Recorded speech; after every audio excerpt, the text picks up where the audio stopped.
Quand je suis arrivé en troisième, l'agent du directeur m'a offert un clown, une marionnette clown. On m'a envoyé dans un collège privé, parce que je me suis fait virer du collège public. J'étais pas méchant, mais je faisais beaucoup de blagues, je disais beaucoup de bêtises. Et donc j'ai fini dans un collège privé qui s'appelait le collège Belfond, à Rouen. Je suis arrivé là-bas et c'était très compliqué aussi quand j'étais dans ce collège. Mais il y a un truc que j'avais à mon avantage, c'est que j'adorais imiter les gens, les profs. J'adorais faire rire mes camarades.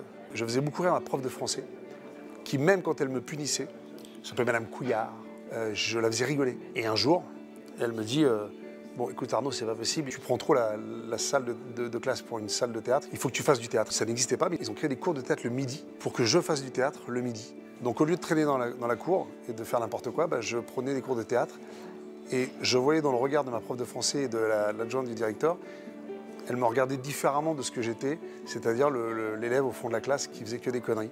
Et à la fin de l'année, j'avais 2 scènes à jouer. Je suis monté sur scène.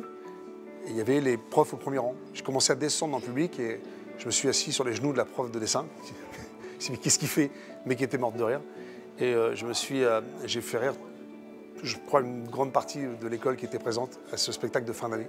Et je me rappelle que quand j'ai joué, à la fin, il y avait une fille que je trouvais très jolie. C'était une très jolie métisse et qui ne m'adressait jamais la parole. Elle est venue me voir à la fin et elle m'a dit, c'était donc fin d'année, elle m'a dit, tu fais quoi cet été?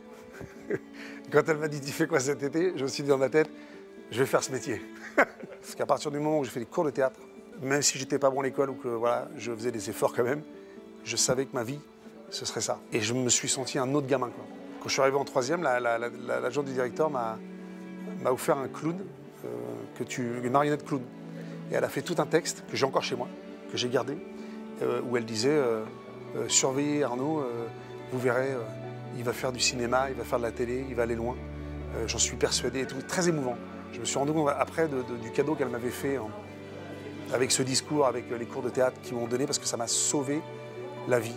Un jour, j'ai fait mon canapé rouge avec Michel Drucker. Alors Michel Drucker me dit Arnaud, tu veux inviter quelqu'un que tu aimes? Alors, je dis bah ouais, Madame Vadeblé, j'aimerais bien l'inviter parce que donne-moi ton téléphone, je l'appelle. Je fais très mal Michel Drucker. Après, il a pris le téléphone, il fait allô? Oui, j'entends la voix, oui, il fait c'est Michel Drucker. Pardon? C'est Michel Drucker. Il dit j'ai devant moi un grand gaillard qui aimerait vous inviter à son émission. Il s'appelle Arnaud Ducret. Et évidemment, elle était très émue et elle est venue faire l'émission avec moi. Je l'ai remerciée et toute la gentillesse, toute l'admiration que j'avais pour elle de m'avoir offert ce cadeau. J'étais une de ses plus belles fiertés. Je trouvais ça formidable parce que c'est aussi ça les profs, tout d'un coup de mettre le doigt sur un gamin. Et je me disais waouh, je peux les faire rire comme ça.